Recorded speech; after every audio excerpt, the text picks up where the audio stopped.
নারী হলে বুঝবেন ভাগ্য নিয়ে জন্মগ্রহণ না করাটা কতটা মূল্যহীন। রূপবতী গুণবতী যাই হন না কেন, ভাগ্যবতী হওয়াটা বেশি প্রয়োজন। নয়তো গোটা একটা জীবন কান্না করতে করতে পার করে দিতে হয়। ভাগ্য কটা মেয়েরই ভালো হয় বলুন তো? আমাদের মেয়েদের জীবনটাই অদ্ভুত।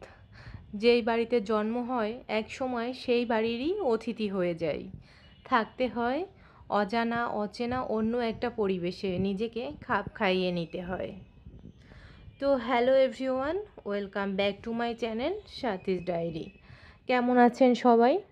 আই হোপ সবাই ভীষণ ভালো আছেন, আমিও ভালো আছি। তো প্রতিদিনের মতোই সকালবেলা ঘুম থেকে উঠে সকালের কাজবাজ করে তারপর সকালের নাস্তা করে নিয়েছি। আজকে মনটা একদমই ভালো লাগছিল না, শরীরটাও ভালো লাগছিল না, ঘুমটাও তেমন একটা ভালো হয়নি, প্রচণ্ড মাথা ব্যথা করছে, রান্নাবান্না একদমই করতে ইচ্ছে করছিল না। তারপরও কি আর করা, যেহেতু আমার একার সংসার, ভালো না লাগলেও শরীর খারাপ থাকলে মন খারাপ থাকলে তারপরেও রান্নাবান্না তো করতেই হবে। কে আর করবে আমার সংসারে, যেহেতু আমি একাই, সেহেতু আমাকে হেল্প করার মতো কেউ নেই। তো ইচ্ছে করছিল না, তবুও যখন করতেই হবে। তারপরে দেখো সকালবেলা কিন্তু আমি উঠে সব সবজি টবজি কেটে গুছিয়ে নিয়েছি, তারপরে কিন্তু রান্নাঘরে চলে এসেছি। ওদিকে শাপলা ভাজি বসিয়ে দিয়েছি, আর হচ্ছে গিয়ে এই যে লাউ ভাজি বসিয়ে দিয়েছি ডিম দিয়ে, আর হচ্ছে এই যে মাছ, কী মাছ জানি এটার নাম আমি বলতে পারতেছি না, ওইভাবে নামটা আমি জানিও না। আমার বর কিনে এনেছে এই মাছগুলো, তো এই মাছগুলো তাকে আমি কড়াইয়ে ভেজে দিব। আমি আবার ওই রকম সব ধরনের মাছ খেতে পারি না, আমি খেতে পারবো না। তো আমার কাছে ভালোও লাগে না এই মাছ, আমি একদমই খেতে পারিনি। আগেও একদিন করেছিলাম কিন্তু খেতে পারিনি, তারপর থেকে তাকেই এভাবে ভাজি করে দেই, সেই খায়। আমি সব মাছ যেহেতু খেতে পারি না, আমার মানে খুবই খারাপ লাগে, গন্ধ লাগে, কেমন জানি লাগে, আমি আসলে সব ধরনের মাছ খেতে পারি না। তারপর এদিকে দেখো লাউ ভাজিও প্রায় হয়ে গিয়েছে, আর দেখো এই যে নিয়েছি বাদাম ভর্তা বানাবো আজকে। তোমরা চাইলে তোমাদের সাথে কিন্তু অবশ্যই একদিন বাদাম ভর্তার রেসিপিটি শেয়ার করব। বাদাম ভর্তা কিন্তু খেতে খুব মজার হয়। আমার বর কয়েকদিন ধরেই বলছে যে বাদাম ভর্তা বানাও, বাদাম ভর্তা বানাও, কিন্তু আমার আসলে বানানো হচ্ছে না। তারপর ভাবলাম আজকেই বাদাম ভর্তাটা বানিয়ে ফেলি। দেখো ওদিকে কিন্তু আমার লাউ ভাজি হয়ে গিয়েছে ডিম দিয়ে, এখন শাপলা ভাজি করব। এই যে আগে শুকনো মরিচ দিয়ে দিয়েছি তেলে, আর হচ্ছে সরিষা ফোড়ন দিয়ে দিয়েছি। আমি শাপলা ভাজিতে চিংড়ি মাছ নারকেল কিছুই ব্যবহার করি না, এভাবে শুকনো মরিচ ফোড়ন দিয়ে আর সরিষা ফোড়ন দিয়ে তারপরে শাপলা ভাজি করে ফেলি।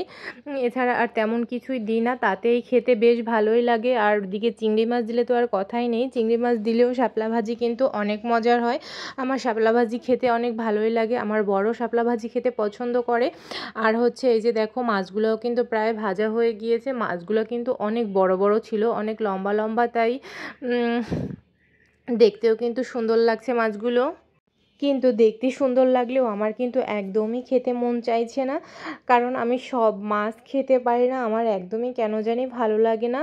আর এদিকে দেখো শাপলায় তো লবণ হলুদ দিয়ে দিচ্ছি পরিমাণ মতো, তারপরে কিন্তু নেড়েচেড়ে শাপলাগুলোকে আমি ভাজি করে নিব। তো আমি সব সময় এভাবেই শাপলা ভাজি করি, নারকেল বা চিংড়ি মাছ কিছুই দেই না। আমার মা তো দেখি অনেক সময় নারকেল দিয়ে শাপলা ভাজি করে বা চিংড়ি মাছ দেয়, অনেক কিছুই দিয়ে এভাবে ভাজি করে, কিন্তু আমি কিছুই দেই না, আমি এভাবেই ভাজি করি। এভাবেই আমার কাছে ভালোই লাগে, তেমন একটা খারাপ লাগে না। তোমরা ওইভাবে ভাজি করে দেখতে পারো, যে তেল গরম করে তারপরে শুকনো মরিচ ফোড়ন দিয়ে তারপরে হচ্ছে সরিষা ফোড়ন দিয়ে এভাবে ভাজি করবে, খেতে কিন্তু ভালোই লাগে, একদম কিন্তু খারাপ লাগে না। তো দেখো এমনিতেই ভালো লাগতেছিল না, তারপরও অনেক কিছু রান্নাবান্না করে ফেলেছি, তো কি আর করা, রান্নাবান্না করতেই হবে। এই যে দেখো মাছ ভাজাগুলো দেখতে কত সুন্দর হয়েছে। আর হচ্ছে এই যে ডিম দিয়ে লাউ ভাজি, দেখো অল্প অল্প করেই করেছি সব। আর এই যে করেছি বাদাম ভর্তা কিন্তু খেতে অনেক মজার হয়, আর এই বাদাম ভর্তাটাও অনেক মজারই হয়েছিল। তারপরে দেখো করেছি এই যে শাপলা ভাজিটা। তো আজকে এগুলোই রান্না বান্না করলাম। তোমরা কে কী রান্না করলে অবশ্যই কিন্তু কমেন্ট করে জানাবে। তারপরে রান্নাবান্না শেষ করে কিন্তু খাওয়া দাওয়া করে আমি চলে গিয়েছিলাম ক্লাসে, যেহেতু 2টা ক্লাস করি, ক্লাসে তো যেতেই হবে, কিছু করার নেই, সব কিছুকেই একাকেই সামলাতে হয়। তারপর ক্লাস থেকে আসার সময় দেখো ঘরের জন্য টুকটাক কিছু বাজার করে নিয়ে এসেছি।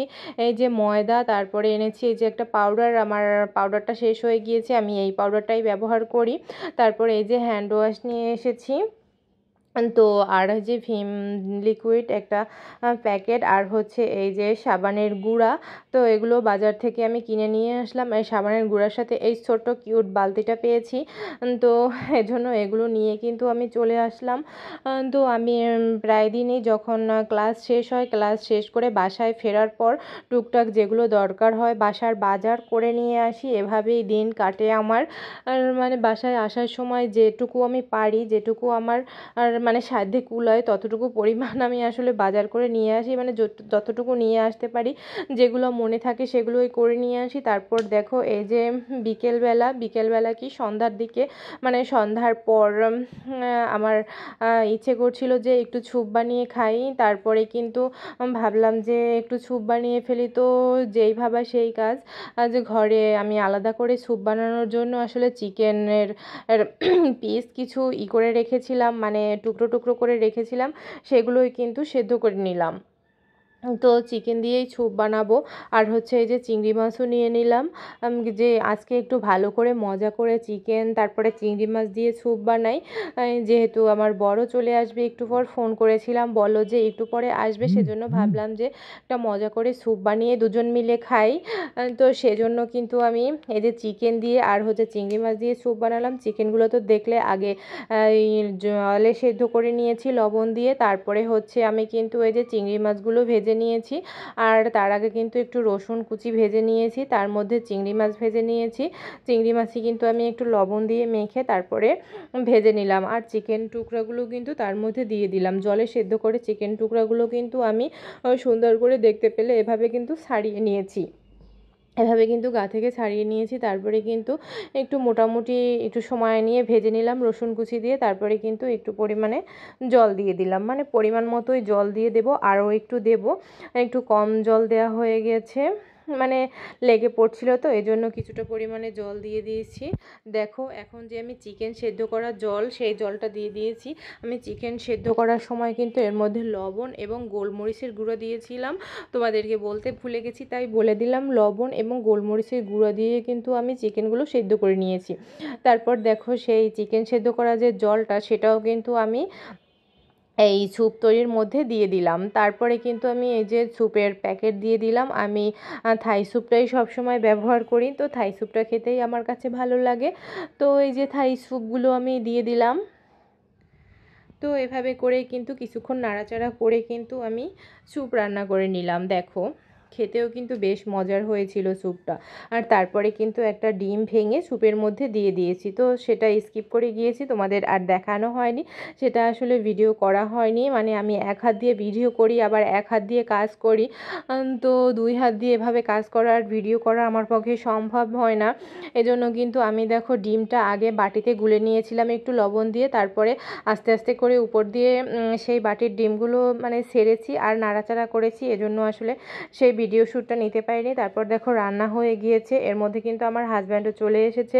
আর এই যে দুইটা বাটি নিয়ে নিয়েছি দুজনে স্যুপ খাবো বলে। গরম গরম স্যুপ, আহা কি যে মজা হয়েছে স্যুপটা খেতে। তোমরা কিন্তু একবার এভাবে বানিয়ে ট্রাই করতে পারো, ভীষণ মজার হয় কিন্তু।